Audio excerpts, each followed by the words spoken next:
शिरवळ्यो म्हटले की आमी तांदळाच्या पिठाचेच करता, पूण हे शिरवळ्यो आयज आमी नाशण्याच्या पिठाचे करया. 1 वाटी उदकान थोडे मीठ घालून बरो खतखतो आयलो तसो गॅस बंद करून 1 वाटी नाशण्याचे पीठ घालून बरे मिक्स करून जाले तशे एक 10 ते 15 मिनटां धापून दवरूंक जाय. पीठ मातशें गरम आसतानीच हाताक इल्लें तूप लावन पीठ मळून घेता.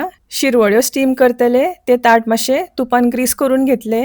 असो हो चकली करपाचो साचो घेतला हांवें. हातून हे पीठ घालून घेता आणि शिरवळ्यो गायटा.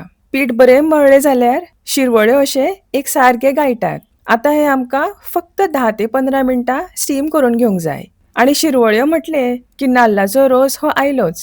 सोयेन थोडे जिरे, 2 वेलचेची बोंडां, हळदीचो पिठो आणि मातशें गरम उदक घालून वांटून घेता. असो रोस काडून जाल्या उपरांत हातून गोड आणि चिमटेभर मीठ घालून आमचो नाल्लाचो रोस तयार आसा. आणि शिरवळ्यो बीन 15 मिनटां स्टीम जाल्ले आसा तर हे सोबीत अशे नाशण्याचे पिठाचे शिरवळ्यो नाल्लाच्या रोसा बरोबर खावपाक तयार आसा. एन्जॉय.